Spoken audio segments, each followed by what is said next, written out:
নিজের মানসিকতাকে সবসময় উচ্চ রাখলে সকলকে উচ্চতা সম্পন্ন বলেই মনে হয়। বন্ধুরা, এই প্রসঙ্গটাকে কেন্দ্র করে আজকে আমি আপনাদের সম্রাট আকবর এবং মন্ত্রী বীরবলের সুন্দর একটি গল্প শোনাবো। চ্যানেলে নতুন হলে সাবস্ক্রাইব করতে ভুলবেন না এবং অবশ্যই গল্পটি ভালো লাগলে একটা লাইক আশা করব। সঙ্গে থাকুন ভিডিওর শেষ পর্যন্ত। আপনারা কোথা থেকে ভিডিওটি দেখছেন আপনার নাম সমেত ভিডিওতে কমেন্ট করুন, যাতে রবিবার গল্পে আপনার নাম উল্লেখ করে আপনাকে ধন্যবাদ জ্ঞাপন করতে পারি। একবার ভোরবেলায় সম্রাট আকবর নিজের শয়নকক্ষে পালঙ্কের উপরে ঘুমিয়েছিলেন। ঘুমিয়ে ঘুমিয়ে তিনি প্রচণ্ড উচ্চ স্বরে নাক ডাকছিলেন। সেই সময় নাক ডাকতে ডাকতে হঠাৎই তিনি ভীষণ পরিমাণে বিষম খেয়ে যান এবং কোনো ক্রমে জল জল বলে চিৎকার করতে থাকেন। অত ভোরবেলায় তিনি নিজের আশেপাশে নিজের বিশেষ পরিচারকদের টিকিটাও দেখতে পেলেন না। এই ভোরের সময়টাতে প্রাসাদের আবর্জনা পরিষ্কারকারী কাজ করছিলেন। তিনি সম্রাট আকবরের শয়নকক্ষের বাইরেটা ধুয়ে মুছে পরিষ্কার করছিলেন। তিনি বেশ অনেকক্ষণ ধরেই সম্রাট আকবরের আর্তনাদ শুনতে পাচ্ছিলেন। সম্রাট আকবর যে বিষম খেয়ে জল জল বলে চিৎকার করছিলেন, এটা তিনি কাজ করতে করতে শুনতে পাচ্ছিলেন। কিন্তু অত ভোরবেলাতে এবং একজন সামান্য আবর্জনা পরিষ্কারকারী হয়ে সম্রাট আকবরের শয়নকক্ষে গিয়ে সম্রাটের মুখের সামনে জল তুলে দেওয়ার সাহস তিনি জুগিয়ে উঠতে পারছিলেন না। যাই হোক, অনেকক্ষণ এইভাবে সহ্য করার পর তিনি আর কোনো উপায় না পেয়ে এবং সম্রাটের প্রাণটা বাঁচানোর তাগিদে এক গ্লাস জল হাতে করে নিয়ে ঢুকে পড়লেন সম্রাট আকবরের শয়নকক্ষে। সেখানে গিয়ে গ্লাস ভর্তি জলটা সম্রাটের দিকে বাড়িয়ে দিতেই আকবর আর কোনো দিকে না তাকিয়ে জলটাকে তৎক্ষণাৎ ঢক ঢক করে পান করে ফেললেন। তার কিছুক্ষণ পরেই সম্রাটের বিশেষ পরিচারকেরা সেখানে এসে উপস্থিত হয় এবং তারা সেই আবর্জনা পরিষ্কারকারীকে সেখানে দেখে ভীষণভাবে ক্ষিপ্ত হয়ে ওঠে এবং তাকে দূর দূর করে সেখান থেকে মুখ ঝামটা দিয়ে তাড়িয়ে দেয়। সেই মুহূর্তে সম্রাট আকবরের অবস্থার এতটাই অবনতি হয়ে গিয়েছিল যে তিনি এটাও ভুলে গিয়েছিলেন যে একজন সামান্য আবর্জনা পরিষ্কার কর্মীর হাত থেকে তিনি জলটা গ্রহণ করলেন। যাই হোক, সকালটা এইভাবে শুরু হওয়ার পর বিকেলের দিক থেকে হঠাৎ সম্রাট আকবরের শরীরটা ভীষণ পরিমাণে খারাপ করতে শুরু করলো। ওনার প্রচণ্ড পরিমাণে পেটে ব্যথা হতে শুরু করলো এবং কোনো কিছু করেই সেই ব্যথা আর থামার নাম পর্যন্ত নিল না। অনেক ডাক্তার বদ্যি করেও যখন সম্রাট আকবরের পেট ব্যথা ঠিক হলো না, তখন সভায় উপস্থিত জ্ঞানী গুণীজনদের সিদ্ধান্ত অনুযায়ী রাজ্যের সবচেয়ে বড় জ্যোতিষীকে ডেকে পাঠানো হলো সম্রাট আকবরের এইভাবে পেটে ব্যথা হওয়ার কারণ জানার জন্য। সকলের আমন্ত্রণে রাজ্যের সবথেকে বড় জ্যোতিষী সম্রাট আকবরের প্রাসাদে এসে উপস্থিত হলেন। তারপর তিনি ভীষণ ভালোভাবে সম্রাট আকবরকে এবং ওনার হাতের রেখাগুলো দেখে বললেন, আপনার উপর কোনো হতভাগার ছায়া পড়েছে, এর ফলেই আপনার শরীরটা খারাপ করেছে এবং আপনার পেটে ব্যথা করছে। আপনি ভালো করে ভেবে দেখুন কে সেই হতভাগাটা হতে পারে। এই কথা বলতেই সম্রাট আকবর অনেক কিছু ভাবনা চিন্তা করতে শুরু করলেন এবং কিছুক্ষণ পর তিনি বলে উঠলেন, আমি জানি কে সেই হতভাগা যার ছায়া আমার উপরে পড়েছে। সেই সময় সেখানে উপস্থিত সকলেই হাঁ করে সম্রাট আকবরের দিকে চেয়ে রইল উত্তরটা জানার জন্য। আকবরের মন্ত্রী বীরবলও সেই সময় সেখানে উপস্থিত ছিলেন। তিনিও আগ্রহী দৃষ্টিতে আকবরের দিকে তাকিয়ে রইলেন এটা জানার জন্য যে কোন হতভাগার দৃষ্টি সম্রাট আকবরের উপর পড়েছে। জ্যোতিষী তখন সম্রাট আকবরকে জিজ্ঞাসা করলেন, কে মহারাজ সেই হতভাগা? সম্রাট আকবর তখন বললেন, আজকে সকালে আমার এই প্রাসাদের আবর্জনা পরিষ্কার কর্মী আমার শয়নকক্ষে প্রবেশ করে আমাকে জল খেতে দিতে এসেছিল। আসলে এই ভোরবেলাতে আমি ভীষণ বাজেভাবে বিষম খেয়েছিলাম এবং জল জল করে চিৎকার করাতেই সেই হতভাগা আবর্জনা পরিষ্কার কর্মী দৌড়ে আমার জন্য হাতে করে জল নিয়ে এসেছিল। আর সেই জল খাওয়ার পর থেকেই আমার উপরে হতভাগাটার দৃষ্টি পড়েছে, আর এই জন্যই আমার শরীর খারাপ করছে। এটা আমি খুব ভালো মতো বুঝে গেছি। জ্যোতিষী তখন সম্রাট আকবরকে উস্কিয়ে বলেন, তাহলে ওই হতভাগা আবর্জনা পরিষ্কার কর্মীটাই হলো আপনার শরীর খারাপ হওয়ার প্রধান কারণ। আপনি ওকে এখনই সাজা দিন।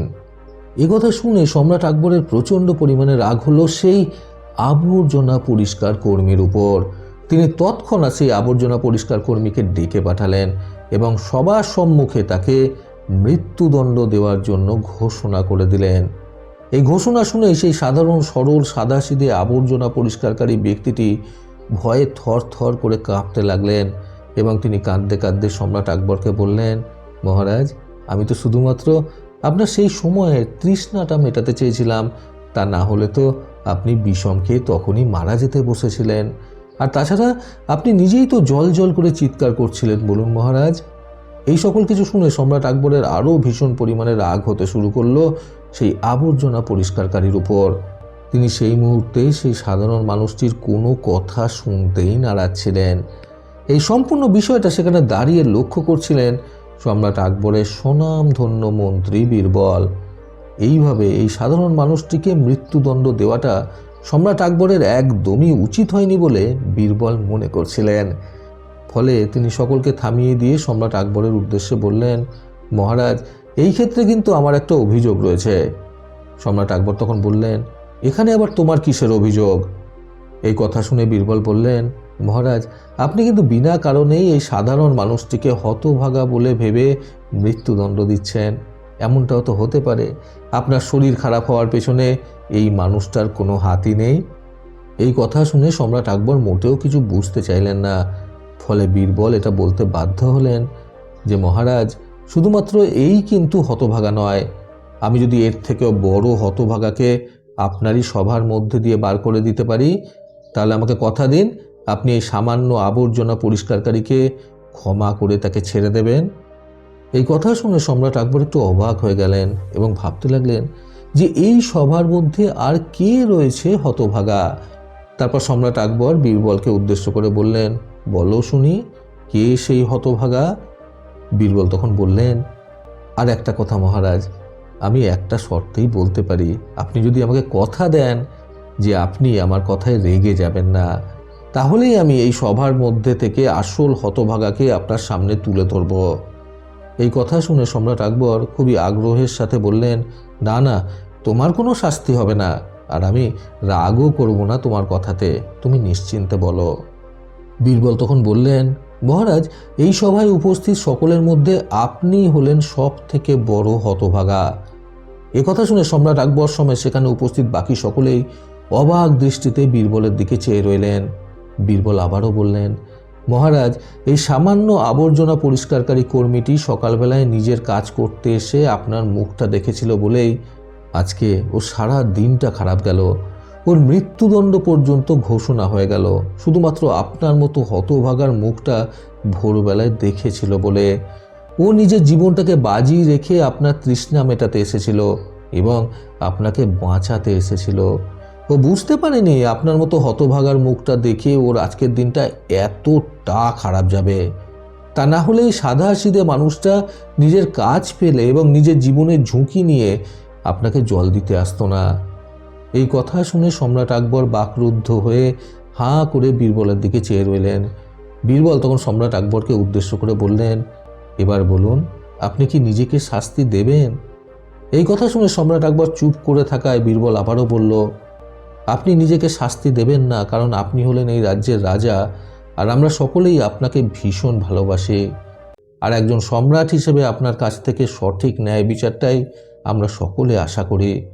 এই কথা শুনে সম্রাট আকবর নিজের ভুল অতি সহজেই বুঝতে পারলেন এবং তিনি সেই সাধারণ সাধাসিধে আবর্জনা পরিষ্কারকারী কর্মীটিকে মৃত্যুদণ্ডের সাজা থেকে বঞ্চিত করলেন।